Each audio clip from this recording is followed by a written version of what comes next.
Hello friends, आपका मेरे YouTube channel exam के लिए में स्वागत है। इस वीडियो में यूपी पीसीएस एग्जामिनेशन 2020 का प्री पेपर समान अध्ययन 1 मीन जनरल स्टडीज़ 1 का पेपर सॉल्व किया जा रहा है। इस वीडियो में आपके लिए क्वेश्चन नंबर 76 से लेके क्वेश्चन नंबर 150 तक का फुल सोल्यूशन दिया गया है। इसके पहले वाले वीडियो में मीन्स पार्ट 1 में क्वेश्चन नंबर 1 से लेके क्वेश्चन नंबर 75 तक का फुल सोल्यूशन दिया जा चुका है, जिसे देखने के लिए आप ऊपर आई बटन पे क्लिक कर सकते हैं या फिर इस वीडियो के डिस्क्रिप्शन पे जाके उस वीडियो को देख सकते हैं। क्वेश्चन नंबर 76 76 और इस वीडियो का पहला क्वेश्चन है, सूची 1 को सूची 2 से सुमेलित कीजिए तथा सूचियों के नीचे दिए गए कोड से सही उत्तर चुनिए। लिस्ट 1 और लिस्ट 2 को आपको करेक्टली मैच करना है। लिस्ट 1 में महाजनपद दिए गए हैं और लिस्ट 2 में उन महाजनपद की क्या राजधानी थी। ऑप्शन ए मत्स्य महाजनपद की क्या राजधानी थी? विराटनगर। ये कहाँ है? ये जयपुर के पास। ठीक है फ्रेंड। फिर उसके बाद ऑप्शन बी कुरु महाजनपद की राजधानी क्या थी? इंद्रप्रस्थ। ये कहाँ है? कुरुक्षेत्र में।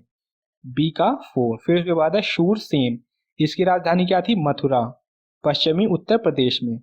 फिर ऑप्शन डी अश्मक, इसकी राजधानी क्या थी?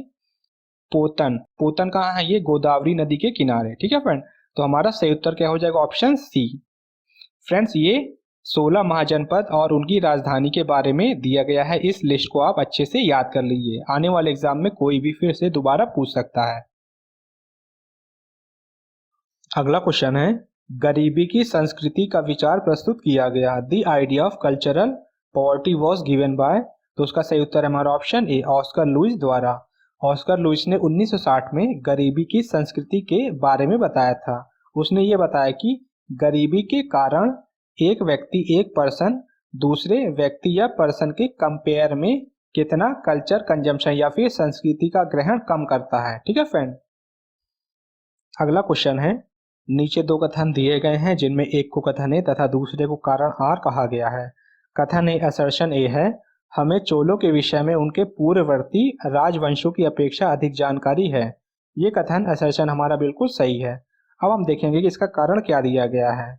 इसका रीजन है, चोल शासकों ने मंदिरों की दीवारों पर अभिलेख उत्कीर्ण करने का चलन प्रारंभ किया, जिससे उनकी विजयों के ऐतिहासिक विवरण दिए जाते थे। ये भी हमारा सही है। ठीक है फ्रेंड। तो ये कारण जो दिया गया है वो असर्शन ए का सही एक्सप्लेनेशन है, इसलिए हमारा आंसर क्या हो जाएगा? Option A. ए तथा आर दोनों सही हैं और आर ए की सही व्याख्या करता है, मीन्स एक्सप्लेन करता है। चोल वंश के बारे में हम डिटेल में देख लेंगे। चोल वंश का संस्थापक कौन था? विजयालय। और चोल वंश का अंतिम शासक कौन था? राजेंद्र चोल तृतीय। ठीक है फ्रेंड।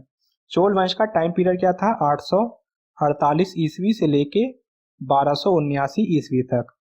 चोल वंश मेनली साउथ इंडिया का तमिल साम्राज्य था जो कि उस वक्त one of the longest ruling dynasty in the world भी था। ठीक है फ्रेंड। चोल वंश के जो पूर्ववर्ती राजवंश मीन्स अर्ली चोलास के बारे में अशोक के शिलालेख नंबर 13 में जिक्र किया गया है, जिसमें उसने ये बताया था कि तमिल के 3 राजा मीन्स तमिल काम के 3 राजाओं के बारे में डिटेल में बताया गया था। चोल वंश का सबसे पावरफुल राजा कौन था? राजेंद्र चोल प्रथम, जिसका राज इंडोनेशिया, मलेशिया, मालदीव, थाईलैंड और चाइना तक भी फैला हुआ था। अब हम चोल वंश के मंदिरों के बारे में देख लेंगे, जिसमें चोल वंश अपनी विजयों और उनकी डायनेस्टी के बारे में बताए थे। ठीक है फ्रेंड। चोल वंश के मुख्य मंदिरों में से पहला मंदिर है बृहदेश्वर मंदिर, दूसरा है गंगाई कुंडा मंदिर और तीसरा है दारासुराम मंदिर। अगर आप इन तीनों मंदिरों में से कोई मंदिर गए होंगे तो उन मंदिरों की दीवारों पे आपको अभिलेख लिखा हुआ दिखा होगा जो कि तमिल भाषा में है। ठीक है फ्रेंड।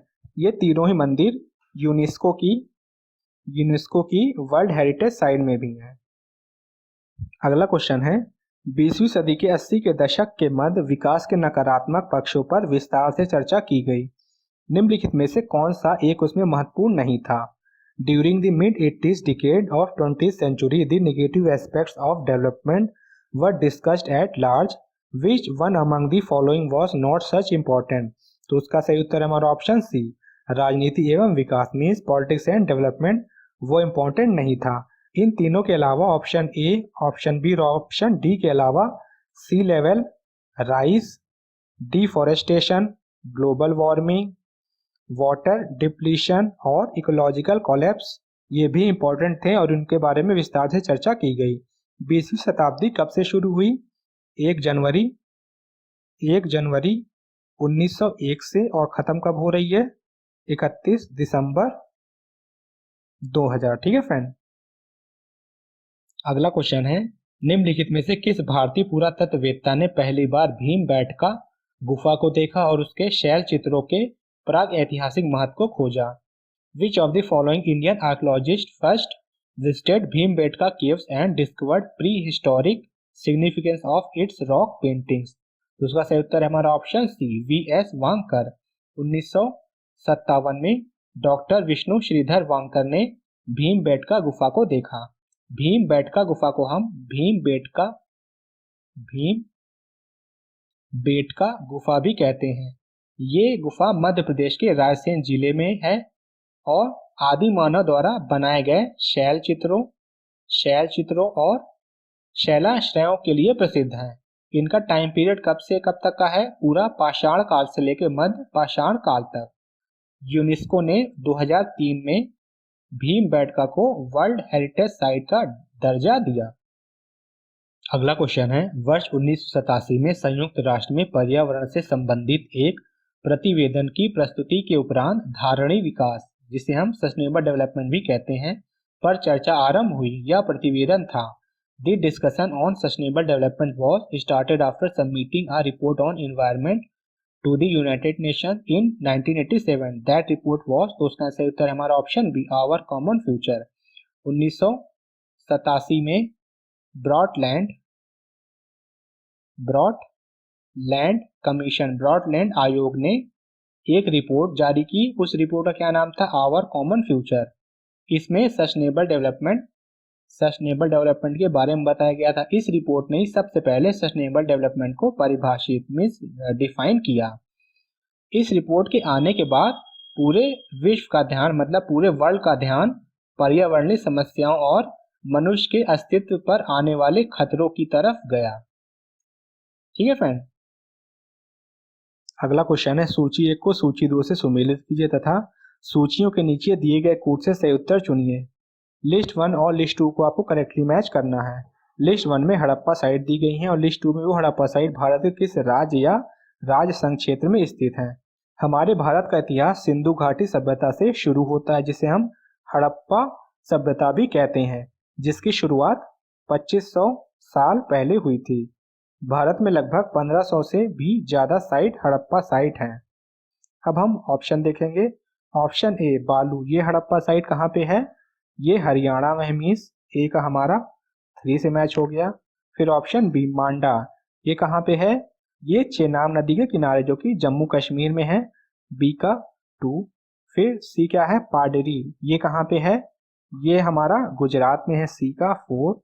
फिर डी हुलास, ये कहाँ है? ये उत्तर प्रदेश में, डी का 1। तो हमारा सही उत्तर क्या हो जाएगा? Option D. हुलास के अलावा आलमगीरपुर, ये भी उत्तर प्रदेश में है, कहाँ पे है? मेरठ में। ये भी इंपॉर्टेंट है, इसको भी आप याद रखिएगा। आलमगीरपुर उत्तर प्रदेश के मेरठ शहर में स्थित है।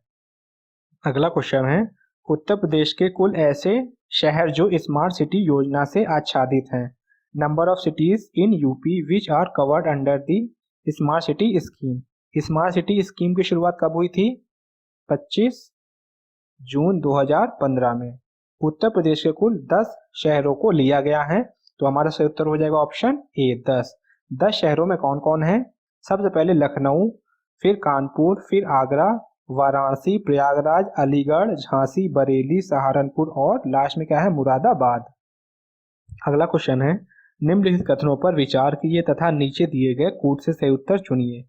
Consider the following statements and select the correct answer using the codes given below. पहला स्टेटमेंट, पहला कथन क्या है? मुल्तान के सूर्य मंदिर, मुल्तान कहाँ? ये पाकिस्तान में है। अब मुल्तान के सूर्य मंदिर का उल्लेख ह्वेनसांग, अबू जायद, अल मसूदी तथा अल बरूनी ने किया है, ये हमारा सही है।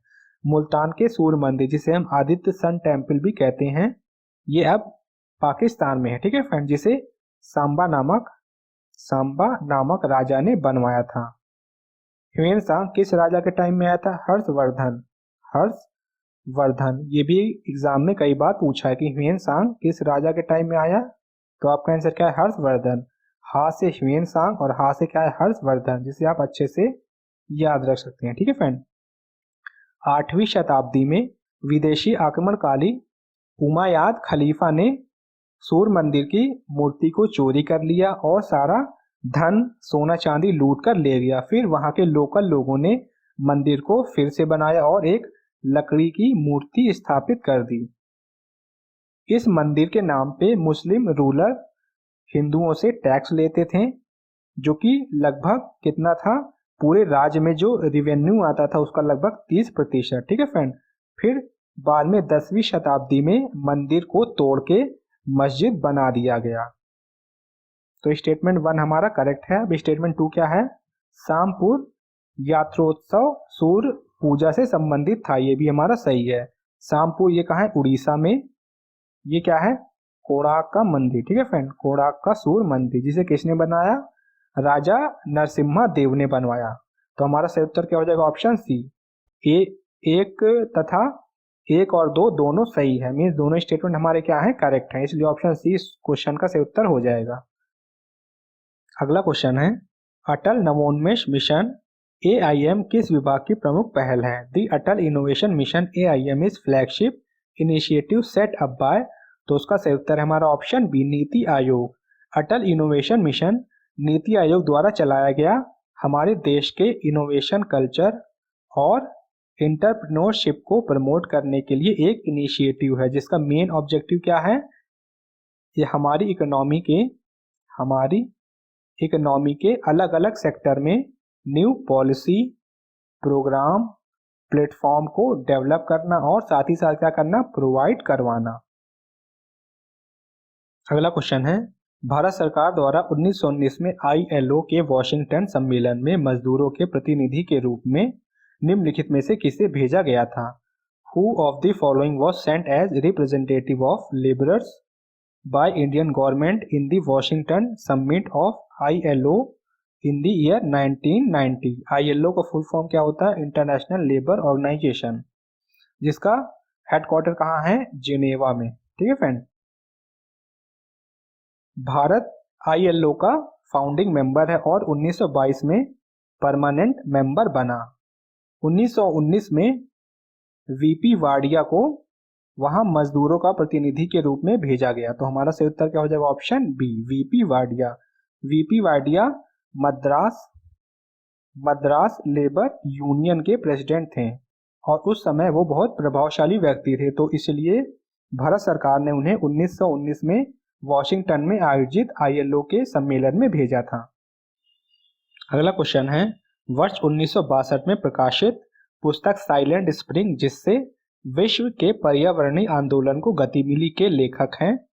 दी book Silent Spring published in 1962 which set the tone for an environmental movement in the world was written by, तो उसका सही उत्तर है हमारा ऑप्शन सी, रेचल कार्सन। ठीक है फ्रेंड। ये बुक किसके ऊपर थी? पेस्टिसाइड के यूज होने के कारण एनवायरनमेंट पे क्या इफेक्ट पड़ रहा है, ये बुक उसी के ऊपर थी। अगला क्वेश्चन है, एक्स-लॉ-शैपल 1748 की संधि के संदर्भ में निम्नलिखित कथनों में से कौन सा ऑब्लिक से सही है या है? पहला क्या है? प्रथम कर्नाटक युद्ध की समाप्ति। दूसरा क्या है? अंग्रेजों को मद्रास पुनः प्राप्त हुआ। ये दोनों ही स्टेटमेंट एक्स-लॉ-शैपल 1748 की संधि के संदर्भ में सही है। कैसे हैं इसे हम थोड़ा डिटेल में देखेंगे। पहला कर्नाटक युद्ध का टाइम पीरियड क्या था? 1746 से 1748 के बीच में। पहला कर्नाटक युद्ध यूरोप में एंग्लो फ्रांसीसी युद्ध का एक विस्तार था, जो कि ऑस्ट्रियाई उत्तराधिकारी के लिए हुआ था। इस युद्ध को हम सेंट थॉम युद्ध के नाम से भी जानते हैं।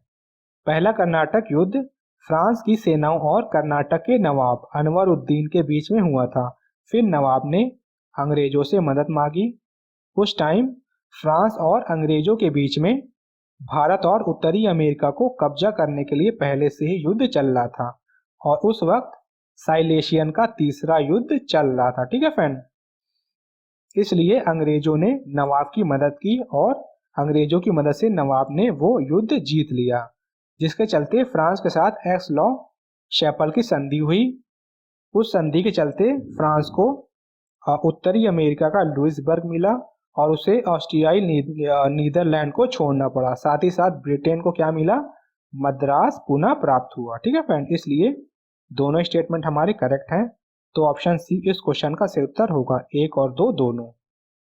अगला क्वेश्चन है, समन्वित बाल विकास परियोजना के अंतर्गत निम्नलिखित में से कौन सा एक सम्मिलित नहीं है? Which one among the following is not covered under Integrated Child Development Program? Integrated child development programme को 1975 में लॉन्च किया गया था और इसे किस मंत्रालय ने लॉन्च किया? Ministry of women and child development, means महिला एवं बाल विकास मंत्रालय ने। इस स्कीम का मेन उद्देश्य, मेन एम क्या है?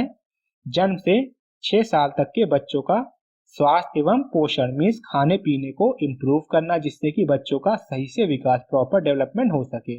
इस स्कीम के 6 सर्विस थी। पहली सर्विस क्या है? Supplementary nutrition. दूसरी क्या है? Pre school education. तीसरी है हेल्थ एंड न्यूट्रिशन एजुकेशन। चौथी है इम्यूनाइजेशन। पांचवी है हेल्थ चेकअप्स और लास्ट में छठवीं क्या है? Referral services. तो ऑप्शन डी परिवार नियोजन इस स्कीम की सर्विस नहीं है। तो इस क्वेश्चन का सही उत्तर हमारा क्या हो जाएगा? ऑप्शन डी परिवार नियोजन। अगला क्वेश्चन है, सूची 1 को सूची 2 से सुमिलित कीजिए तथा सूचियों के नीचे दिए गए कोड से सही उत्तर चुनिए। लिस्ट 1 और लिस्ट 2 को आपको करेक्टली मैच करना है। ये क्या है? भारतीय शस्त्र अधिनियम, इंडियन आर्म एक्ट। ये कब पास किया गया? ये 1878 में। किसने पास किया? लॉर्ड लिट्टन ने। लॉर्ड लिट्टन ने 1878 को इंडियन आर्म एक्ट के साथ साथ वर्नाकुलर प्रेस एक्ट भी पास किया। फिर बी क्या है? शाही पद अधिनियम, मीन्स रॉयल टाइटल एक्ट। ये 1876 में पास किया गया, मीन्स बी का 1। रॉयल टाइटल एक्ट क्या है? इसे ब्रिटेन की संसद ने पास किया, जिसमें ये कहा गया कि क्वीन विक्टोरिया वो भारत की महारानी होंगी। फिर उसके बाद ऑप्शन सी भारतीय उच्च न्यायालय अधिनियम, means Indian high court act. ये कब पास किया गया? ये 1861 में, मीन्स सी का हमारा 4। 1861 में ब्रिटेन की संसद ने ही भारतीय उच्च न्यायालय अधिनियम पास किया। इसी के चलते 1862 में कलकत्ता, मद्रास और बॉम्बे हाई कोर्ट बना। फिर डी क्या है? भारतीय विवाह विच्छेद अधिनियम, मीन्स इंडियन डाइवोर्स एक्ट। ये कब पास किया गया? 1869 में, मीन्स डी का हमारा 3 से मैच कर गया। तो इस क्वेश्चन का सही उत्तर हमारा क्या होगा? Option D. अगला क्वेश्चन है, सूची 1 को सूची 2 से सुमिलित कीजिए तथा सूचियों के नीचे दिए गए कोड से सही उत्तर चुनिए। इसमें भी आपको लिस्ट 1 और लिस्ट 2 को आपको करेक्टली मैच करना है। ये क्या है? सिंधु घाटी सभ्यता। सिंधु घाटी सभ्यता एक प्राचीन नदी घाटी सभ्यता है, जो कि एक नगरी सभ्यता भी है। इस सभ्यता में कौन सा युग था? कांस्य युग। कांस्य युग। तो ए का हमारा किससे मैच कर गया? ए का 4 से, मीन्स ये नगरी सभ्यता थी। फिर भी क्या है? उत्तर वैदिक समाज। उत्तर वैदिक समाज में 4 ग्रुप बटे थे। पहला ग्रुप क्या था? ब्राह्मण। दूसरा क्षत्रिय, तीसरा वैश्य और चौथा क्या है? शूद्र। ठीक है फ्रेंड। उत्तर वैदिक समाज में क्या थे? कृषक थे, तो बी का 3। फिर सी क्या है? ऋग्वैदिक समाज। ऋग्वैदिक समाज ये सिंधु घाटी सभ्यता के बाद शुरू हुई एक सभ्यता है। इसमें क्या थे? चारागाह, तो सी का हमारा 1 से मैच कर गया। फिर डी मध्यकाल। मध्यकाल का टाइम क्या था? 5वीं शताब्दी से लेके 15वीं शताब्दी के बीच में। इस मध्यकाल में जमींदारी व्यवस्था थी, तो डी का हमारा 2 से मैच कर गया। तो इस क्वेश्चन का सही उत्तर हमारा क्या होगा? Option D. अगला क्वेश्चन है, सिक्किम का भारत में विलय किसने किया? Who had merge Sikkim in India? तो उसका सही उत्तर है ऑप्शन ए लॉर्ड हेस्टिंग। 1814 से 1816 के बीच में अंग्रेज और नेपाल के बीच में युद्ध हुआ, जिसे हम एंग्लो नेपाल वॉर भी कहते हैं। इस युद्ध के बाद ईस्ट इंडिया कंपनी और नेपाल के राजा के बीच में सगौली की संधि हुई। इस संधि के चलते नेपाल ने अपने कब्जे वाले हिस्से का लगभग 1/3 हिस्सा गवा दिया। उस हिस्से में पूरब में क्या था? सिक्किम, पश्चिम में कुमाऊं और गढ़वाल और दक्षिण में क्या था? तराई क्षेत्र।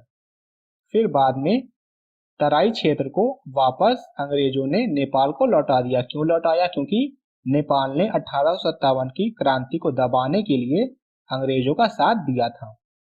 अब हम आजादी के बाद की बात करते हैं। 16 मई 1975 में सिक्किम को भारत का 22वां राज्य बनाया गया। इसको भी आप अच्छे से याद रखिएगा। अगला क्वेश्चन है, उत्तर प्रदेश के कानपुर और लखनऊ नगर किस भारतीय जनगणना वर्ष में 10 लाखी नगर बने? Kanpur and Lucknow cities of UP became million cities as per the census of the Indian in the year. तो इसका आंसर हमारा ऑप्शन सी, क्रमशः 1971 और 1981 में। कानपुर कब बना? 1971 में। और लखनऊ कब बना? 1981 में। उत्तर प्रदेश का लिटरेसी रेट कितना है? 70.39%। और उत्तर प्रदेश का सेक्स रेशियो कितना है? 912। उत्तर प्रदेश के किस जिले का सेक्स रेशियो सबसे ज्यादा है? जौनपुर का। ठीक है फ्रेंड, जौनपुर का। इसको आप अच्छे से याद रखिएगा। कितना है? 1024। अगला क्वेश्चन है, निम्नलिखित नेताओं में से कौन द्वितीय गोलमेज सम्मेलन में भाग नहीं लिया था? Who among the following leaders did not participated in the second round table conference? तो उसका सही उत्तर है हमारा option D, doctor Rajendra Prasad ji ने भाग नहीं लिया। द्वितीय गोलमेज सम्मेलन कब हुई? 7 दिसंबर 1931 में। इस सम्मेलन में महात्मा गांधी, सरोजनी नायडू, मदन मोहन मालवीय के साथ साथ घनश्याम दास बिरला, मोहम्मद इकबाल, एस.के. दत्त, सैयद अली इमाम और मैसूर के दीवान सैयद अली भी गए थे। लेकिन द्वितीय गोलमेज सम्मेलन सेकंड राउंड टेबल कॉन्फ्रेंस क्या रहा? असफल रहा। फिर महात्मा गांधी जी भारत आके सविनय अवज्ञा आंदोलन शुरू किए। अगला क्वेश्चन है, सूची 1 को सूची 2 से सुमेलित कीजिए तथा सूचियों के नीचे दिए गए कोड से सही उत्तर चुनिए। लिस्ट 1 और लिस्ट 2 को आपको करेक्टली मैच करना है। लिस्ट 1 में आपको व्यवस्थाएं मीन सिस्टम्स के बारे में दिया गया है और लिस्ट 2 में वो व्यवस्थाएं भारत के किस राज्य में चलती थीं। सबसे पहले ए, जजमानी व्यवस्था। जजमानी व्यवस्था को यजमानी व्यवस्था भी कहते थे। उत्तर भारत के गांवों में पाए जाने वाली एक ये आर्थिक प्रणाली थी जिसमें कि बड़ी जाति के लोग छोटी जाति के लोगों से काम करवाते थे, बदले में उन्हें अनाज या सामान देते थे। ए का 1 से मैच कर गया। फिर बी क्या है? 12 बलूत।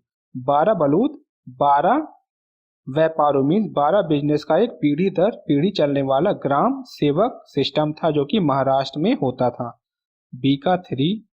फिर सी, मिरासी। मिरासी सिस्टम क्या है? मिरासी व्यवस्था में खेती और जमीन का शेयर डिस्ट्रीब्यूशन होता था जो कि तमिलनाडु में चलता था। सी का 4। फिर लास्ट में डी, अडाडे। अडाडे सिस्टम में क्या था? पुजारियों को दान दिया जाता था जो कि कर्नाटक के गांवों में फेमस था। डी का 2। तो इस क्वेश्चन का सही उत्तर हमारा क्या होगा? Option D. अगला क्वेश्चन है, सूची 1 को सूची 2 से सुमेलित कीजिए तथा सूचियों के नीचे दिए गए कोड से सही उत्तर चुनिए। लिस्ट 1 और लिस्ट 2 को आपको करेक्टली मैच करना है। लिस्ट 1 में आपको बुक दी गई है और लिस्ट 2 में वो बुक किस राइटर ने लिखी थी। सबसे पहले a, the story of my deportation. ये किसने लिखा? लाला लाजपत राय जी ने। तो ए का 3। फिर बी क्या है? गीता रहस्य। ये सभी को याद रहता है, किसने लिखा? बाल गंगाधर तिलक ने। बी का 4। फिर सी क्या है? A nation in making. ये किसने लिखा? सुरेंद्र नाथ बैनर्जी ने। सी का 1। फिर डी क्या है? India wins freedom. ये किसने लिखा? मौलाना अबुल कलाम आजाद ने। डी का 2।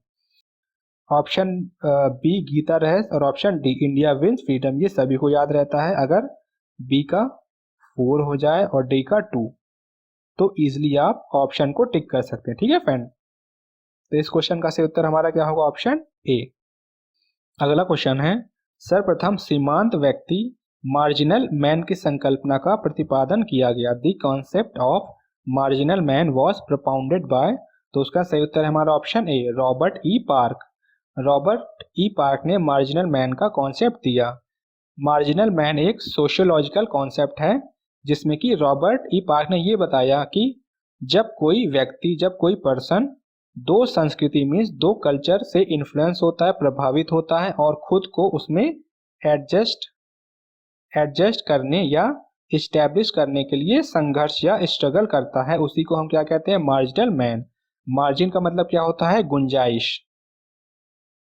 अगला क्वेश्चन है, निम्नलिखित में से कौन 1755 में डिंडीगल मैसूर में एक आधुनिक शस्त्रागार की स्थापना की थी? Who among the following established a modern armoury in Dindigul Mysore in 1755? तो उसका सही उत्तर है ऑप्शन बी, हैदर अली ने। डिंडीगढ़ किले को किसने बनवाया? डिंडीगढ़ किले को 16वीं शताब्दी में नयाकर वंश के एक राजा थे। उन राजा का क्या नाम था? मुत्थु कृष्णप्पा नयाकर। उन्होंने डिंडीगढ़ का किला बनवाया था। फिर बाद में हैदर अली ने इस किले को कब्जा कर लिया और आधुनिक शस्त्रागार की स्थापना की। 1799 में अंग्रेजों ने इस किले को कब्जा कर लिया। अगला क्वेश्चन है, निम्नलिखित में से कौन सा एक वन्य प्राणियों के विलुप्तीकरण का प्रमुख कारण नहीं है? Which one of the following is not a major cause of wildlife extension? ठीक है फ्रेंड। ऑप्शन ए, प्राकृतिक आवास का नष्ट होना। ऑप्शन बी, जंगलों में आग लगना। ऑप्शन सी, वन्य प्राणियों का अवैध वाणिज्य व्यापार। ये तीनों ही क्या है? विलुप्तीकरण का रीजन है। ठीक है फ्रेंड। जबकि ऑप्शन डी, जनसंख्या की तीव्र वृद्धि, ये इसका कारण नहीं है। तो इस क्वेश्चन का सही उत्तर हमारा क्या होगा? Option D. नेक्स्ट क्वेश्चन है, नीचे दो कथन दिए गए हैं जिनमें एक को कथन ए तथा दूसरे को कारण आर कहा गया है। कथन ए मीन्स असर्शन ए है, ब्रिटिश सरकार ने भारत के अलग अलग भागों में भू राजस्व की अलग अलग व्यवस्था लागू की थी। ये असर्शन हमारा बिल्कुल सही है। ब्रिटिश गवर्नमेंट ने भारत के अलग अलग भागों में अलग अलग लैंड रेवेन्यू सिस्टम लागू किया गया था। ठीक है फ्रेंड। जिसमें 3 सिस्टम क्या है? महत्वपूर्ण है। सबसे पहला क्या है? जमींदारी व्यवस्था, जिसे लॉर्ड कॉर्नवालिस ने 1793 में लागू किया था। ये व्यवस्था पश्चिम बंगाल, बिहार, उड़ीसा, उत्तर प्रदेश, आंध्र प्रदेश और मध्य प्रदेश में लागू थी। इसमें किसान सबसे पहले अपनी फसल किसको देगा? जमींदार को। फिर जमींदार उस फसल को किसको देगा? अंग्रेज को। यहाँ पे जमींदार का शेयरिंग कितना था? 11% और अंग्रेज का शेयरिंग कितना था? 89%। ठीक है फ्रेंड। फिर उसके बाद दूसरी व्यवस्था क्या थी? रैयतवाड़ी व्यवस्था, जिसे कैप्टन अलेक्जेंडर रीड और थॉमस मुनरो ने 18वीं शताब्दी में लागू किया था। ये व्यवस्था तमिलनाडु, महाराष्ट्र, पंजाब, असम में लागू की गई थी। इसमें जमींदार को हटा दिया गया था। किसान डायरेक्ट ही लगान या अपना जो टैक्स है वो अंग्रेज को देता था। जो इंडिविजुअल कल्टीवेटर मतलब एकल किसान था उसको रैयत कहते थे। ये भी क्वेश्चन एग्जाम में पूछा है, इसको आप याद रखिएगा। फिर तीसरी व्यवस्था क्या थी? तीसरी थी महलवारी व्यवस्था। इसे हॉल्ट मैकेंजी ने 1822 में लागू किया था। ठीक है फ्रेंड। इस व्यवस्था को नॉर्थ वेस्टर्न बंगाल में लागू किया था सबसे पहले। फिर इसका प्रसार कहाँ तक किया गया? मध्य प्रदेश, पंजाब और अवध में। इस व्यवस्था में गांव का जो मुखिया होता था वो सभी किसानों से राजस्व इकट्ठा करके सरकार को देता था। ठीक है फ्रेंड। और पूरे गांव का जो रेवेन्यू होता था उसे क्या कहा जाता था? महल। ठीक है फ्रेंड। इन तीनों व्यवस्था के साथ और भी व्यवस्था थी जिसे हम देख लेते हैं। पहली है तालुकदारी व्यवस्था, तालुकदारी सिस्टम। इस सिस्टम में क्या था? जमींदारी व्यवस्था को और इम्प्रूव कर दिया गया था, जिसे हम अपडेट भी कह सकते हैं। फिर दूसरी है मालगुजारी व्यवस्था, मालगुजारी सिस्टम। ये व्यवस्था मराठों के टाइम में था। ये एक लैंड रेवेन्यू सिस्टम था। ठीक है फ्रेंड। तो हम क्वेश्चन देख लेते हैं, क्योंकि असर्शन ए सही है। अब इसका कारण देख लेते हैं। इससे भारतीय किसानों में अलग अलग वर्ग बन गया था, ये भी हमारा सही है। तो इस क्वेश्चन का सही उत्तर हमारा क्या हो जाएगा? ऑप्शन ए तथा आर दोनों सही हैं और आर ए की सही व्याख्या करता है। अगला क्वेश्चन है, भारत में अगस्त 2020 में निम्नलिखित स्थानों में से कहां पर रेल संग्रहालय राष्ट्र को समर्पित किया गया? In August 2020 railway museum in India was dedicated to the nation at which of the following places? तो उसका सही उत्तर है हमारा ऑप्शन ए, हुबली। हुबली कहाँ है? ये कर्नाटक में है। फिर अगला क्वेश्चन है, निम्नलिखित ग्रंथों पर विचार कीजिए और उनको काल क्रमानुसार व्यवस्थित कीजिए। सबसे पहले वन क्या है? फतवा ए जहांदारी। ये किसने लिखा? ये जियाउद्दीन बरानी ने लिखा। कब लिखा? 1955 में। फिर सेकंड क्या है? पृथ्वीराज रासो। ये तो सभी को पता है, किसने लिखा? चंद बरदाई ने। कब लिखा? 1235 ईस्वी में। फिर उसके बाद तीसरा क्या है, किताब उल हिंद, ये अल बरूनी ने लिखा, कब लिखा, 11वीं शताब्दी में। ठीक है फ्रेंड, 11वीं शताब्दी में अल बरूनी ने किताब उल हिंद लिखा। फिर चौथा, तबकात ए नासिरी, ये किसने लिखा, ये मिनहाज ए सिराज, कब लिखा, 1260 ईस्वी में। ठीक है फ्रेंड, तो हमारा सही टाइम ऑर्डर क्या होगा, सबसे पहले तीसरा किताब उल हिंद, फिर उसके बाद दूसरा पृथ्वीराज रासो, फिर उसके बाद हमारा चौथा तबकात ए नासिरी, फिर सबसे लास्ट में क्या होगा, फतवा ए जहांदारी 1। ठीक है फ्रेंड, तो ये हमारा सही ऑर्डर हो जाएगा, इसलिए इस क्वेश्चन का सही उत्तर क्या होगा हमारा, ऑप्शन डी। अगला क्वेश्चन है, जुलाई 2020 में निम्नलिखित में से कौन सा मंगल मिशन का प्रक्षेपण करने वाला पहला अरब राष्ट्र हुआ। Which among the following became the first Arab nation to launch the Mars mission in July 2020। तो उसका सही उत्तर हमारा ऑप्शन सी, संयुक्त अरब अमीरात। ठीक है फ्रेंड, सऊदी अरब की राजधानी क्या है, रियाद। कुवैत की राजधानी क्या है, कुवैत सिटी। संयुक्त अरब अमीरात की राजधानी क्या है, अबू धाबी। और कतर की राजधानी क्या है, दोहा। ठीक है फ्रेंड, ये भी आप अच्छे से याद रखिएगा। अगला क्वेश्चन है, 1687 में जब औरंगजेब ने गोलकुंडा किले पर अधिकार किया, उस समय गोलकुंडा का शासक कौन था। तो उसका सही उत्तर हमारा ऑप्शन बी, अबुल हसन कुतुब शाह। ठीक है friend, option C, Ali Adil Shah द्वितीय, ये बीजापुर का सुल्तान था। इसका टाइम पीरियड कब से कब तक था, 1656 ईस्वी से 1672 ईस्वी तक। फिर अली आदिल शाह का पुत्र सिकंदर आदिल शाह बीजापुर का सुल्तान बना। इसका टाइम पीरियड कब से कब तक था, 1672 ईस्वी से 1686 ईस्वी तक। और सिकंदर आदिल शाह बीजापुर का अंतिम शासक भी था। ठीक है फ्रेंड, फिर हम ऑप्शन डी देखेंगे, शायस्ता खान। ये शायस्ता खान का असली नाम था मिर्जा अबू तालिब। ये बंगाल में मुगल साम्राज्य का जनरल था। ठीक है फ्रेंड, और पहले एंग्लो मुगल वॉर में शायस्ता खान की महत्वपूर्ण भूमिका भी रही थी। अगला क्वेश्चन है, भारत के निम्नलिखित पड़ोसी देशों में से किसने जुलाई 2020 में सोशल मीडिया के लिए मुफ्त इंटरनेट सेवा पर प्रतिबंध लगाया है। तो उसका सही उत्तर है हमारा option D, Bangladesh. Bangladesh telecom authority ने टेलीकॉम कंपनी से ये बोला है कि सोशल मीडिया के लिए फ्री इंटरनेट सेवा बंद की जाए, क्योंकि इससे क्या होता है, कंपनीज के बीच में अनहेल्दी कंपटीशन बढ़ता रहता है। अगला क्वेश्चन है, निम्नलिखित कथनों में से कौन सा ऑब्लिक से कथन सही है या है। पहला स्टेटमेंट क्या है, अकबर ने लड़कों और लड़कियों के विवाह की आयु निर्धारित करने का प्रयास किया था। ये हमारा सही है। अकबर ने लड़कों की शादी की उम्र कितनी रखी, 16 साल, और लड़कियों की शादी की उम्र कितनी रखी, 14 साल। ठीक है फ्रेंड, और अकबर ने बाल विवाह सती प्रथा को बैन किया, और साथ ही साथ विधवाओं के पुनः विवाह को भी लीगल किया। उसके बाद हम सेकंड स्टेटमेंट देखेंगे, अकबर ने लड़कियों को अभिभावकों के दबाव से अलग स्वयं की इच्छा से विवाह करने की स्वतंत्रता दी थी। ये हमारा करेक्ट नहीं है, इसका कोई प्रमाण नहीं मिलता कि अकबर ने लड़कियों को स्वतंत्रता दी थी। ठीक है फ्रेंड, तो मेरे हिसाब से क्वेश्चन का सही आंसर होगा ऑप्शन ए, लेकिन यूपीपीएससी ने इस क्वेश्चन का सही उत्तर क्या माना, ऑप्शन सी। ठीक है फ्रेंड, अगला क्वेश्चन है, इंडिया आइडिया समिट 2020 के संबंध में निम्नलिखित कथन ऑब्लिक कथनों में से कौन सा ऑब्लिक से कथन सही है या है। पहला स्टेटमेंट क्या है, इसे अमेरिका भारत व्यापार परिषद द्वारा वस्तुतः 22 जुलाई 2020 को आयोजित किया गया। ये स्टेटमेंट हमारा बिल्कुल सही है। इसको किसने होस्ट किया, यूएस इंडिया बिजनेस काउंसिल ने।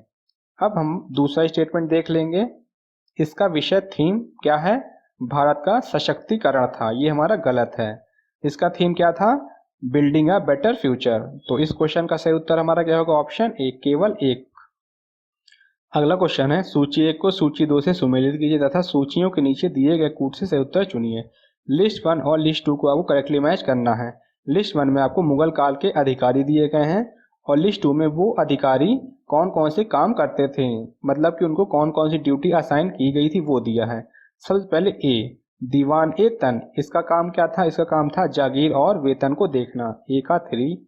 फिर उसके बाद बी क्या है, मुस्तरफी, इसका काम था राज्य की आय व्यय का निरीक्षण करना, बी का 4।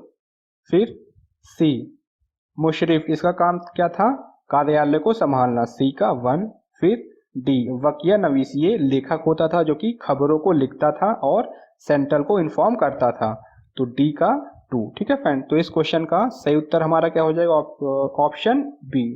मुगल काल में 2 और मुख्य अधिकारी हुआ करते थे, पहला है मुसद्दी। मुसद्दी का काम क्या था, ये बंदरगाहों को देखता था। दूसरा अधिकारी था मुशर्रफ। ठीक है फ्रेंड, मुशर्रफ, इसका काम क्या था, इसका काम था कि जितना भी आय व्यय होता था उसके बारे में बताना, मीन्स एज उसको वित्त मंत्री हम बोल सकते हैं। ठीक है फ्रेंड, मुगल काल का वित्त मंत्री। अगला क्वेश्चन है, उत्तर प्रदेश मंत्रिमंडल ने 29 जुलाई 2020 को निम्नलिखित नगरों में से किसमें राष्ट्रीय विधि विश्वविद्यालय की स्थापना का अनुमोदन किया है। The Uttar Pradesh cabinet has approved on 29th July 2020 to establish a national law university at which of the following cities. तो उसका सही उत्तर है हमारा ऑप्शन डी, प्रयागराज। फिर अगला क्वेश्चन है, निम्नलिखित में से कौन सा एक सही सुमेलित नहीं है, मीन्स कौन करेक्टली मैच नहीं है। तो उसका सही उत्तर है हमारा ऑप्शन डी, शेख निजामुद्दीन औलिया। ये कहाँ, ये मुल्तान में नहीं है, ये कहाँ है, ये दिल्ली में है। ठीक है फ्रेंड, अगला क्वेश्चन है, भारत के युवा कार्यक्रम और खेल मंत्री ने 25 जुलाई 2020 को घोषणा किया है कि वर्ष 2021 में चौथा खेलो इंडिया यूथ गेम्स की मेजबानी किया जाएगा। Indian minister of youth affairs and sports announced on 25 July 2020 that in 2021 fourth Khelo India youth games will be hosted by. तो उसका सही उत्तर है हमारा ऑप्शन ए, हरियाणा द्वारा। खेलो इंडिया यूथ गेम हर साल जनवरी या फरवरी में होता है। ये 2 कैटेगरी में होता है, पहला है अंडर 17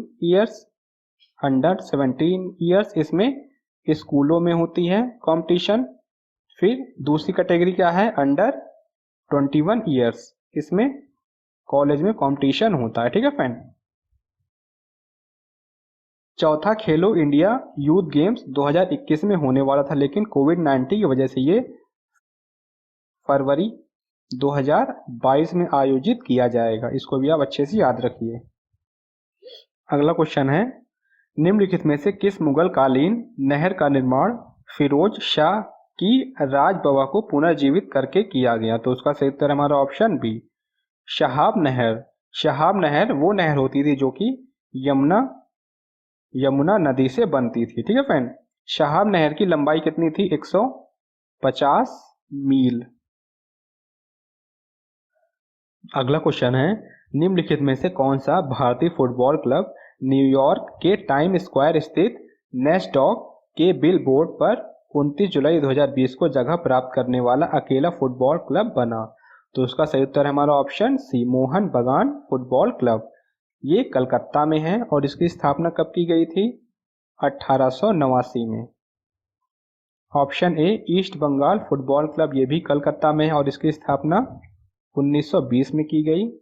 फिर उसके बाद option B, Churchill brothers football club, ये गोवा में है, इसकी स्थापना 1988 में की गई। फिर उसके बाद option D, Bangalori football club, ये बेंगलोर में है और इसकी स्थापना कब की गई, 2013 में। अगला क्वेश्चन है, निम्नलिखित में से कौन किताबे नौरस नामक पुस्तक का लेखक था। 16वीं शताब्दी के अंत में बीजापुर का सुल्तान इब्राहिम आदिल शाह द्वितीय ने किताब ए नौरस को लिखा। तो हमारा सही उत्तर क्या होगा, ऑप्शन ए, इब्राहिम आदिल शाह द्वितीय। फिर अगला क्वेश्चन है, भारत की पहली किसान रेल निम्नलिखित किन 2 स्टेशनों के बीच 8 अगस्त 2020 को अपनी यात्रा प्रारंभ की। तो उसका सही उत्तर है हमारा ऑप्शन बी, देवलाली महाराष्ट्र से दानापुर बिहार। ठीक है फ्रेंड, हमारे देश में अब तक 99 किसान रेल चल चुकी हैं। अगला क्वेश्चन है, उत्तर प्रदेश के निम्नलिखित जिलों में से किसमें 2018 में फ्रांस के सहयोग से एक वृहद सौर ऊर्जा संयंत्र को स्थापित किया गया है। In which of the following districts of UP a major solar power plant were established in collaboration of France in 2018। तो उसका सही उत्तर हमारा ऑप्शन डी, मिर्जापुर के दादर दादर कालन नामक क्षेत्र में फ्रांस की मदद से सोलर पावर इस्टेब्लिश किया गया। इसकी क्षमता कितनी है? 101 मेगावाट। ठीक है फ्रेंड। पूरी दुनिया में सबसे बड़ा सोलर पार्क कहाँ है? चाइना में। चाइना में कितने, उसकी पावर कितनी है? 205 गीगावाट। और भारत में सबसे बड़ा सोलर पार्क कहाँ पे है? ये भांडला सोलर पार्क, जो कि राजस्थान के जोधपुर में है। इसकी क्षमता कितनी है? 2.25 गीगावाट, मीन्स 2.25 गीगावाट। अगला क्वेश्चन है, निम्नलिखित में से कौन सा सही सुमेलित नहीं है, मीन्स कौन करेक्टली मैच नहीं है। यहाँ हमको सम्मेलन दिया गया है और ये वो सम्मेलन किस स्थान पर हुआ था। सबसे पहले ए, ईस्ट एशिया सम्मेलन 2020। ये कहाँ हुआ था? ये वियतनाम की राजधानी हनोई में। ठीक है फ्रेंड, हनोई में, ना कि सिंगापुर में। तो यही हमारा सही उत्तर हो जाएगा। ठीक है फ्रेंड। अब ईस्ट एशिया सम्मेलन 2021 ये कहाँ पे होगा? ये होगा ब्रुनोई में। ठीक है फ्रेंड, ब्रुनोई में। फिर उसके बाद ऑप्शन बी भी हम देख लेंगे, G20 सम्मेलन 2019। ये 2019 का ओसाका में, 2020 का सम्मेलन कहाँ होगा? रियाद में। 2021 का सम्मेलन कहाँ होगा? रोम में। फिर उसके बाद ऑप्शन सी, G7 सम्मेलन 2019 का बियारिज में हुआ। 2020 का कोरोना की वजह से कैंसिल हो गया था। फिर 2021 का ये कहाँ होगा? ये इंग्लैंड में होगा। ठीक है फ्रेंड। अगला क्वेश्चन है, जनवरी 2020 में उत्तर प्रदेश में कितने और स्थलों को रामसर साइट में शामिल किया गया। अब ये रामसर साइट होती क्या है? ये दलदली क्षेत्र होते हैं। दलदली क्षेत्र मीन्स वेटलैंड्स एरियाज होते हैं। ठीक है फ्रेंड। 2 फरवरी 1971 में यूनेस्को ने दुनिया भर के दलदली क्षेत्रों को सुरक्षित और वहाँ की वनस्पतियों को प्रोटेक्ट करने के लिए एक कन्वेंशन ऑर्गेनाइज किया, जिसे हम रामसर कन्वेंशन भी कहते हैं। इसलिए हर साल 2 फरवरी को वेटलैंड्स डे भी मनाया जाता है। अब हम क्वेश्चन पे आते हैं। जनवरी 2020 में उत्तर प्रदेश में कुल 6 स्थलों को रामसर साइट में शामिल किया गया। ठीक है फ्रेंड। तो हमारा सही उत्तर क्या हो जाएगा? Option B 6। उत्तर प्रदेश में ही सबसे ज़्यादा रामसर साइट हैं। कितनी हैं? 8 हैं। इसको भी आप अच्छे से याद रखिएगा। अगस्त 2021 तक भारत में कुल कितनी रामसर साइट हैं? 46, जिसमें हाल ही में 2 साइट और जुड़ी हैं। ये इंपॉर्टेंट है, इसको आप अच्छे से याद रखिएगा। वो 2 साइट कौन सी हैं? पहली साइट है गुजरात में। कौन सी साइट है? थोल और वधवाना। दूसरी साइट क्या है? हरियाणा में। कौन सी साइट है? सुल्तानपुर और भिंडवास। अगला क्वेश्चन है, भारत के निम्नलिखित राज्यों में से किसमें कोविड-19 अवधि में पहली बार ई लोक अदालत प्रारंभ हुई। तो उसका सही उत्तर है हमारा option C, Chhattisgarh. Chhattisgarh high court ने कोविड-19 के समय पहली बार ई लोक अदालत शुरू की गई। अब हम लोक अदालत के बारे में थोड़ा डिटेल में जान लेते हैं। 1976 में 42वें संवैधानिक संशोधन के बाद आर्टिकल 39 का, जिसे हम 39A भी कहते हैं, उसको जोड़ा गया और एक कानूनी सहायता बोर्ड की स्थापना हुई, जिसे हम लोक अदालत भी कहते हैं, जिससे कि भारत में कोई भी व्यक्ति, चाहे वो गरीब हो या अमीर हो, वो न्याय पा सकता है। ठीक है फ्रेंड। मेनली लोक अदालत की स्थापना करने का मुख्य उद्देश्य क्या था? वीकर सेक्शन को कम खर्चे में न्याय दिलाना।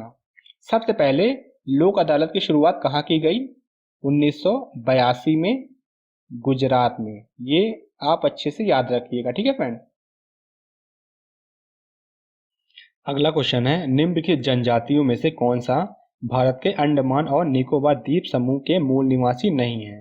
तो उसका सही उत्तर है हमारा ऑप्शन बी, रेंगमा जनजाति। रेंगमा जनजाति मुख्य रूप से असम और नागालैंड में रहती है। तो हमारा सही उत्तर क्या है? Option B.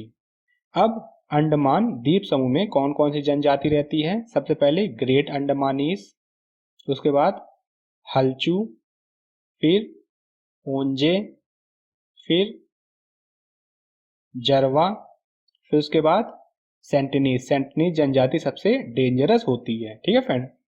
अब निकोबार द्वीप समूह में सबसे पहले निकोबारीज हैं, उसके बाद है शोम्पेन। ऑप्शन डी, इसको भी आप याद रखिएगा। अगला क्वेश्चन है, भारत सरकार द्वारा जुलाई 2020 में बाघों की गणना 2018 पर जारी विस्तृत प्रतिवेदन के संदर्भ में निम्नलिखित कथन ऑब्लिक कथनों में से कौन सा ऑब्लिक से सही है या है। आईयूसीएन ने टाइगर को अपनी रेड लिस्ट में इन डेंजर कैटेगरी में रखा है। अब हम स्टेटमेंट पे आते हैं। भारत में विश्व की कुल बाघों की आबादी का 70% है। ये स्टेटमेंट हमारा सही है। 2020 में भारत में लगभग 2976 टाइगर थे, जो कि पूरे वर्ल्ड में जितने टाइगर हैं उसका 70% है। ठीक है फ्रेंड, तो ये हमारा सही है। अब दूसरा स्टेटमेंट क्या है, भारत के लगभग 30% बाघ अभ्यारण्यों के बाहर रहते हैं। ये भी हमारा सही है।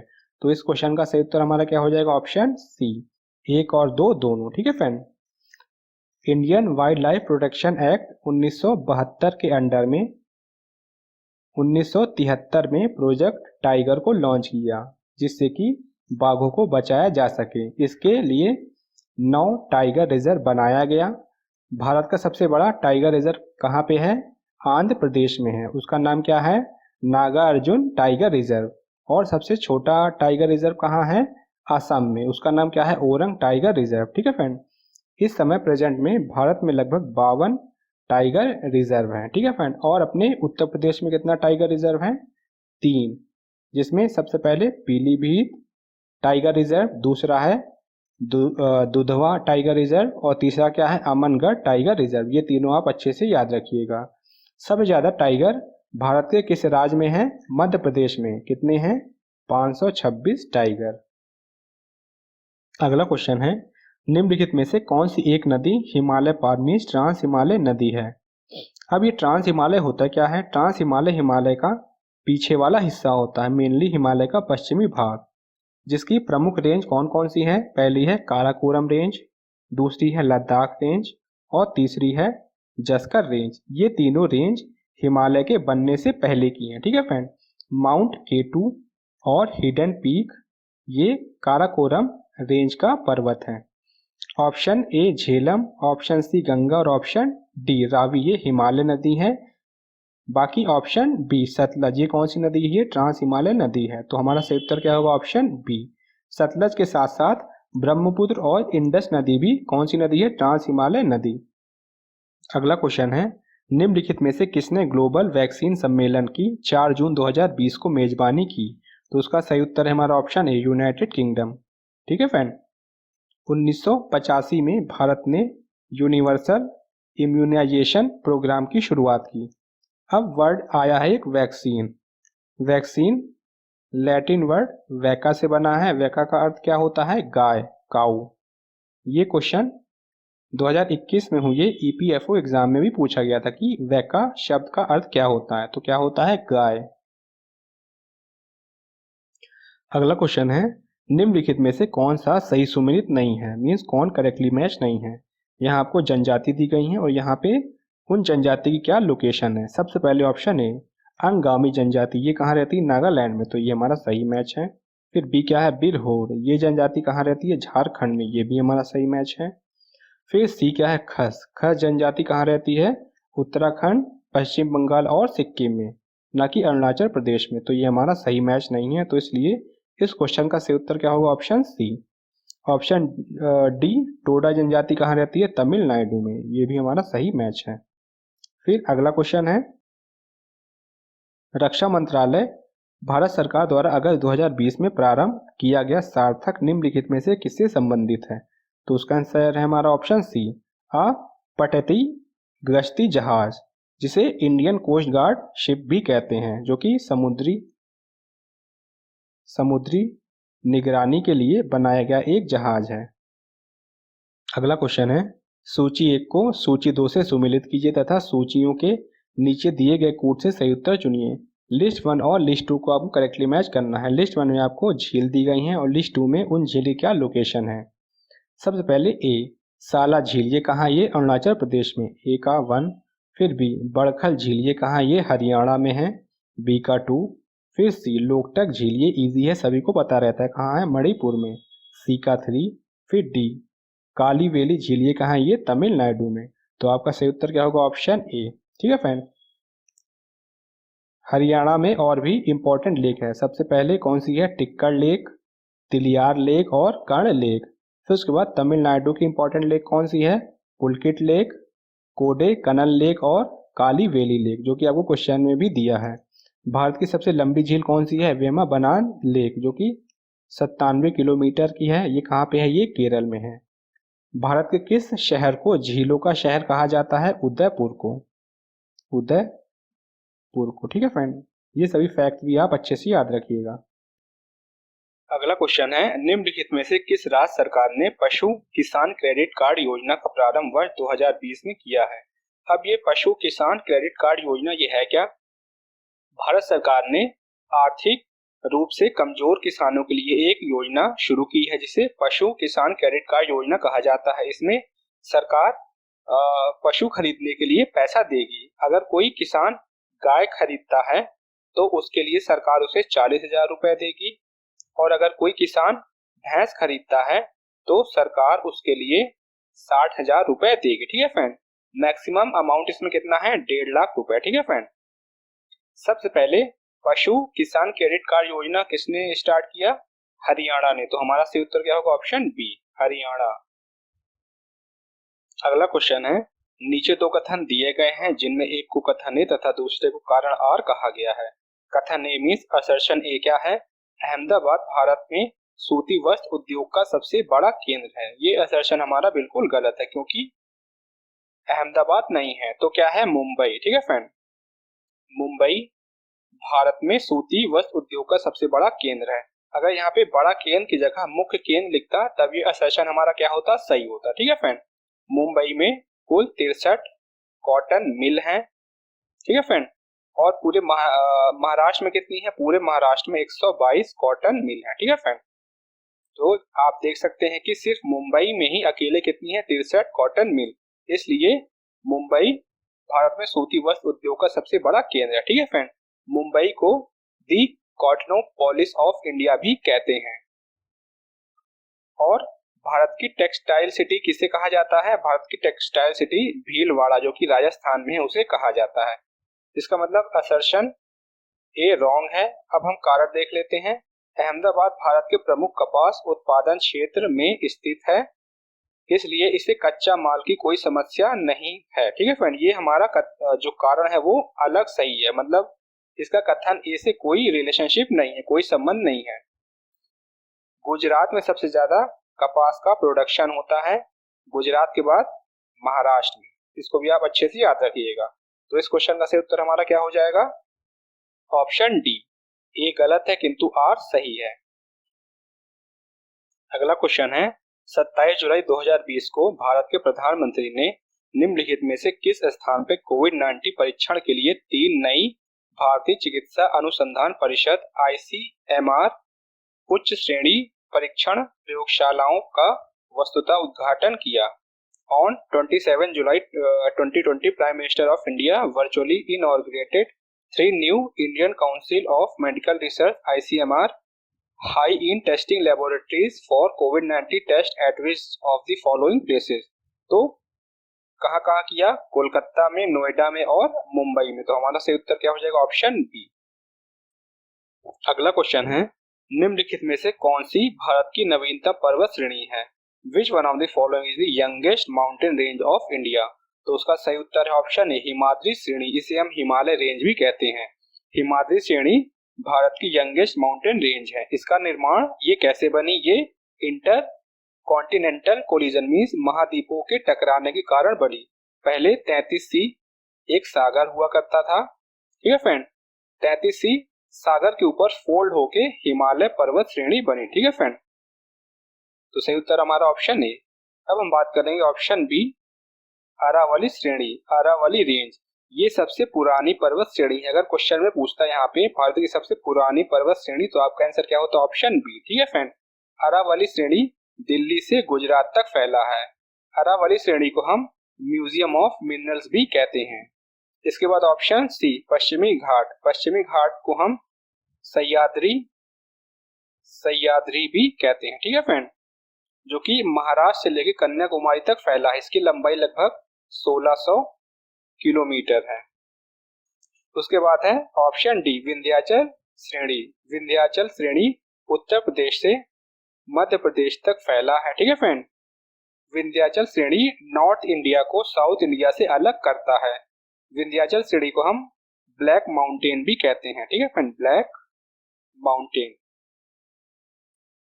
अगला क्वेश्चन है उत्तर प्रदेश के निम्नलिखित में से किस हवाई अड्डे को भारत के केंद्रीय मंत्रिमंडल ने 24 जून 2020 को अंतरराष्ट्रीय दर्जा स्वीकृत किया है? तो उसका सही उत्तर है हमारा ऑप्शन डी कुशीनगर हवाई अड्डा। कुशीनगर को आप उत्तर प्रदेश के मैप में भी देख सकते हैं।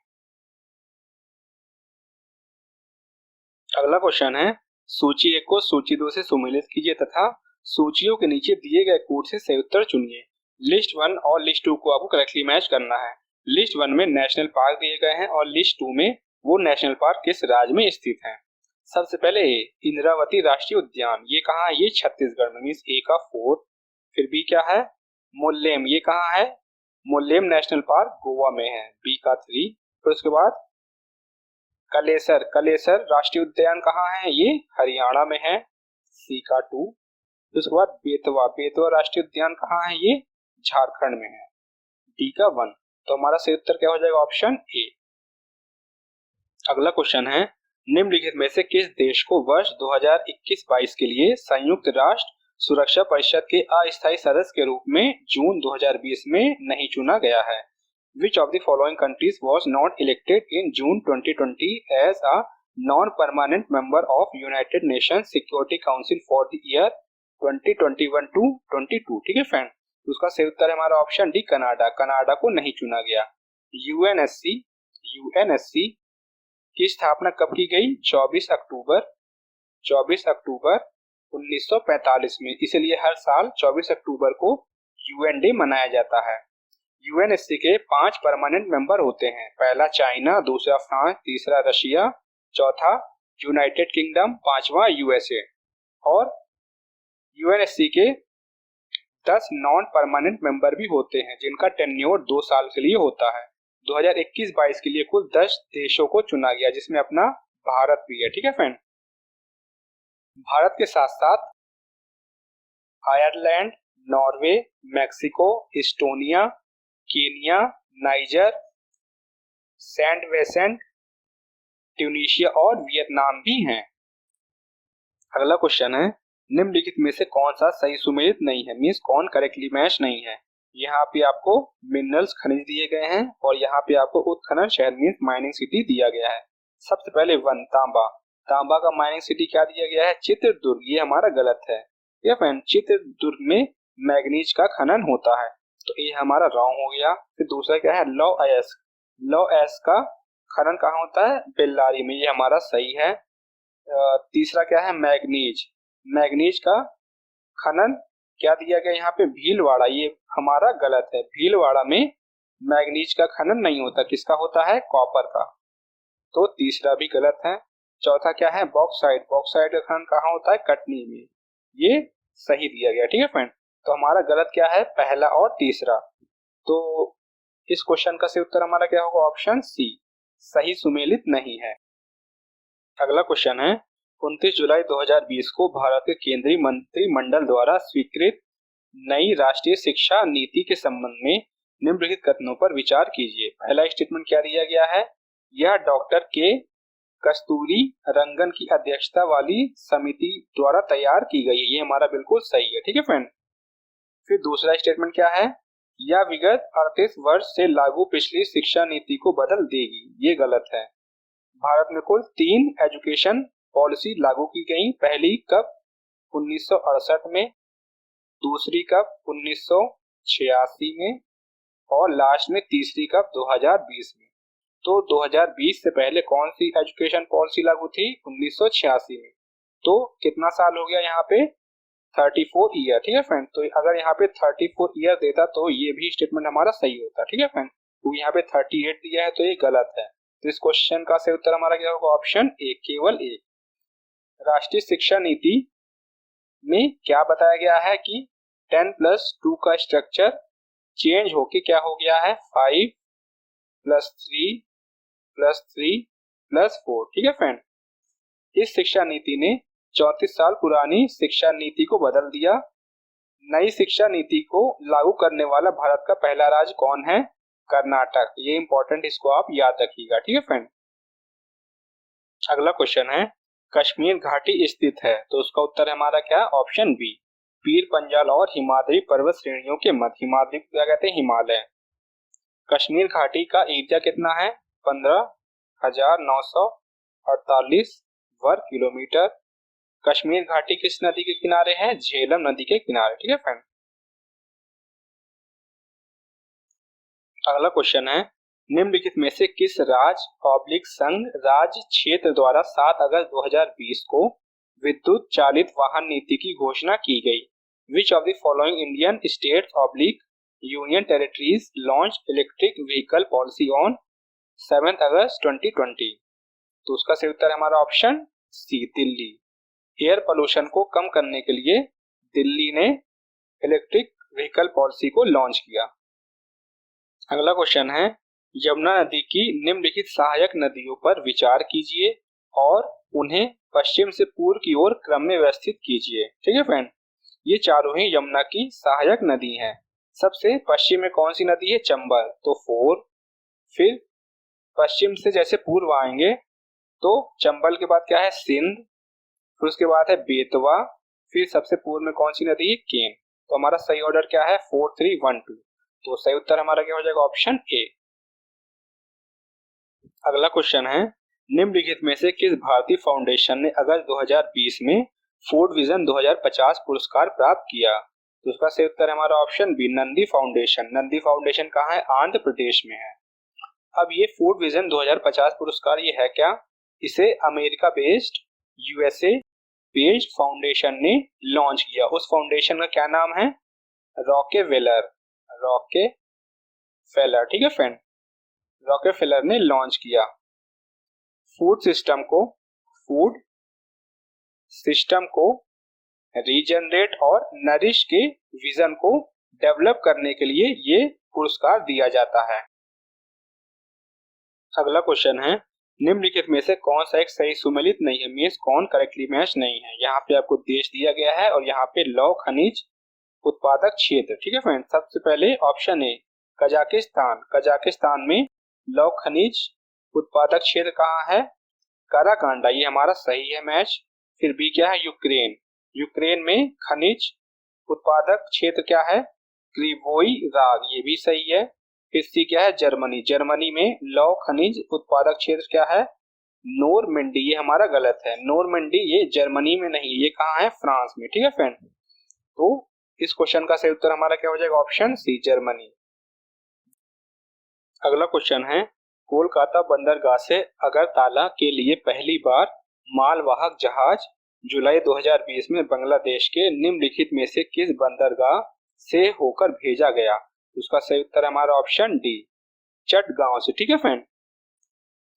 अगला क्वेश्चन है, विश्व के निम्नलिखित प्रदेशों में से किसमें खट्टे रसीले फलों का उत्पादन बहुत विकसित है? तो उसका सही उत्तर है हमारा ऑप्शन सी, भूमध्यसागरीय प्रदेश, जिसे हम मेडिटेरियन रीजन भी कहते हैं।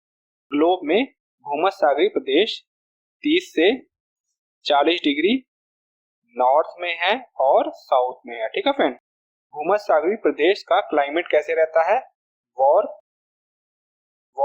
टेम्परेट, ठीक है फ्रेंड। ये वॉर टेम्परेट क्लाइमेट क्यों होता है? क्योंकि वहां पे जो विंड होती है, विंड बेल्ट, वो क्या हो जाती है? शिफ्ट हो जाती है। उसी कारण वहां का क्लाइमेट कैसे हो जाता है? War temperate. यहाँ पे जाड़े के दिन में बारिश होती है और जाड़े का टाइम में गर्मी और नमी बनी रहती है, जो कि खट्टे फलों के उत्पादन के लिए बहुत अच्छा होता है, ठीक है फ्रेंड। इसीलिए इन क्षेत्रों में खट्टे रसीले फलों का उत्पादन बहुत अधिक विकसित है। तो सही उत्तर है ऑप्शन सी, भूमध्यसागरीय प्रदेश ऑर्चर्ड फार्मिंग के लिए प्रसिद्ध है। यहाँ पे मेनली अंगूर और संतरे की खेती की जाती है। ये मुख्य संतरे की प्रजातियां हैं जो कि आप याद रखिएगा। पहले क्या है? सन किस्ट, जो कि कैलिफोर्निया में होती है। दूसरी क्या है? सेवेली, ये कहाँ होती है? ये स्पेन में। तीसरी क्या है? जाफा, ये संतरे की प्रजाति इजराइल में होती है। अगला क्वेश्चन है, पृथ्वी विज्ञान मंत्रालय भारत सरकार द्वारा जुलाई 2020 में निम्नलिखित में से किसे पृथ्वी प्रणाली विज्ञान में लाइफ टाइम उत्कृष्टता पुरस्कार प्रदान किया गया है? Who among the following has been awarded with the Lifetime Excellence Award in Earth System Science in July 2020 by Ministry of Earth Sciences? तो उसका आंसर है हमारा ऑप्शन डी, अशोक साहनी। अगला क्वेश्चन है, सूची 1 को सूची 2 से सुमेलित कीजिए तथा सूचियों के नीचे दिए गए कूट से सही उत्तर चुनिए। लिस्ट 1 और लिस्ट 2 को आपको करेक्टली मैच करना है। लिस्ट 1 में आपको ट्रॉपिकल साइक्लोन्स मींस उष्णकटिबंधीय चक्रवात दिए गए हैं और लिस्ट 2 में वो चक्रवात किस देश में आते हैं वो दिया गया है, आपको सही से मैच करना है। सबसे पहले ऑप्शन ए बैगुआ, बैगुआ उष्णकटिबंधीय चक्रवात कहाँ आता है? ये फिलीपींस में। ए का 3, फिर है हरिकेन, ये कहाँ आता है? यूएसए। बी का 4, सी क्या है? टाइफून, टाइफून कहाँ आता है? जापान और चीन में। सी का 2, फिर बाद में ऑप्शन डी, ये क्या है? विली विलीज, ये कहाँ आता है? ऑस्ट्रेलिया। ठीक है फ्रेंड, तो हमारा सही उत्तर क्या हो जाएगा? Option B. उष्णकटिबंधीय चक्रवात ये एक ऐसा साइक्लोन होता है जिसके सेंटर में कम दाब होता है और बाहर बहुत ज्यादा प्रेशर होता है। इस चक्रवात में बिजली के साथ साथ भारी बारिश होती है। अगला क्वेश्चन है, सुपोषण यूट्रिफिकेशन के संबंध में निम्नलिखित में से कौन सा ऑब्लिक से कथन सही है या है? ये सेम क्वेश्चन 2019 के पीसीएस प्री पेपर में पूछा था। सेम क्वेश्चन है, एक भी वर्ड चेंज नहीं किया गया है। इस क्वेश्चन का आंसर क्या था? ऑप्शन सी, 1 तथा 2 दोनों। अब ये यूट्रिफिकेशन होता क्या है? यहाँ पे स्टेटमेंट 2 कथन 2 इस यूट्रिफिकेशन की डेफिनेशन है। यह जल निकाय के पोषक तत्व संवर्धन की घटना है। Means it is a phenomena of nutrient enrichment of water body, जिसमें कि ऑर्गेनिक मैटर धीरे धीरे ब्रेक होता है और न्यूट्रिएंट्स बढ़ता है। लेकिन पोल्यूशन, वाटर पोल्यूशन के कारण पानी में बहुत सारे एक्सटर्नल एलिमेंट ऐड हो जाते हैं जिससे कि ऑक्सीजन क्या होता है? कम हो जाता है। इसलिए जो स्टेटमेंट 1 है ये भी हमारा करेक्ट है, यह जल में घुलित ऑक्सीजन को कम करता है। अगला क्वेश्चन है, डार्लिंग श्रृंखला ऑस्ट्रेलिया के निम्नलिखित तटों में से किस पर अवस्थित है? Darling range is situated along which of the following coast of Australia? उसका सही आंसर है हमारा ऑप्शन डी, दक्षिणी पश्चिमी तट पे। ठीक है friend, darling range western Australia का एक पठार है, प्लेट्यू है। इसी प्लेट्यू पर ग्रेट सैंडी गिब्सन और ग्रेट विक्टोरिया मरुस्थल भी स्थित हैं। अगला क्वेश्चन है, निम्नलिखित घटनाओं को उनके प्रारंभ के काल अनुक्रम में व्यवस्थित कीजिए। पहला क्या है? प्रोजेक्ट टाइगर, इसे कब लॉन्च किया गया था? 1973 में। फिर उसके बाद है प्रोजेक्ट एलिफेंट, इसे कब लॉन्च किया गया था? 1992 में। उसके बाद है वन्य जीव संरक्षण अधिनियम, इसे कब लागू किया गया था? इसे 1972 में। फिर उसके बाद है जैव विविधता अधिनियम, इसे 2002 में लॉन्च किया गया था। तो अगर हम सही ऑर्डर में लगाएं तो सबसे पहले क्या होगा? 3rd, फिर उसके बाद 1, फिर उसके बाद 2 और सबसे लास्ट में 4। ठीक है फ्रेंड, तो ऑप्शन सी इस क्वेश्चन का सही उत्तर हो जाएगा। अगला क्वेश्चन है, निम्नलिखित में से कौन सी महासागरीय धारा हिंद महासागर से संबंधित है? उसका सही आंसर है हमारा ऑप्शन सी, अगुलहास धारा। अगुलहास धारा साउथ वेस्ट इंडियन ओशन की वेस्टर्न बाउंड्री करंट है, जो कि एक हॉट करंट होती है।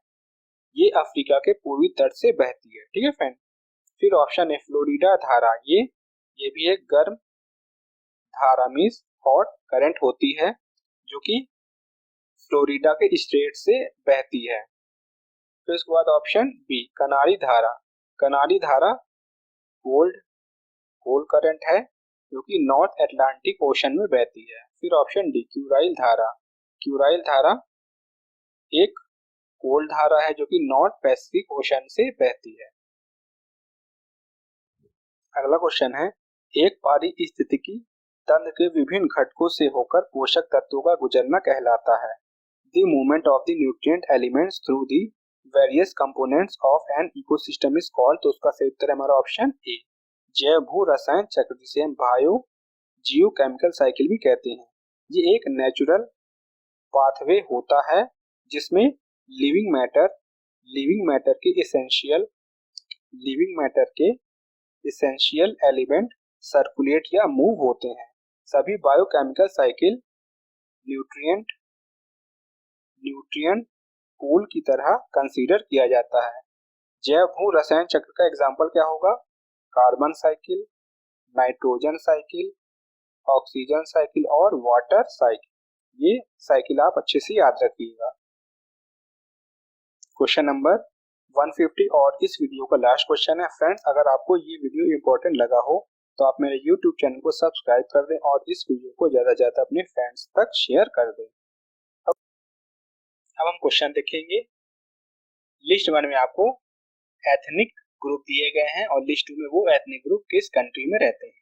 सबसे पहले ए, यहूदी एथनिक ग्रुप कहाँ है रहता है? वो इजराइल में, तो ए का 4। फिर उसके बाद बी, तेडा एथनिक ग्रुप कहाँ रहता है? ये लीबिया में, तो बी का हमारा 3 से मैच हो गया। फिर उसके बाद है बेजा एथनिक ग्रुप कहाँ रहता है? ये मिस्र में, सी का 1। उसके बाद है लूर एथनिक ग्रुप कहाँ रहता है? ये ईरान, डी का 2। ईरान में कहा? Mainly south Iran. ठीक है फ्रेंड, इस क्वेश्चन का सही आंसर हमारा क्या हो जाएगा? Option D.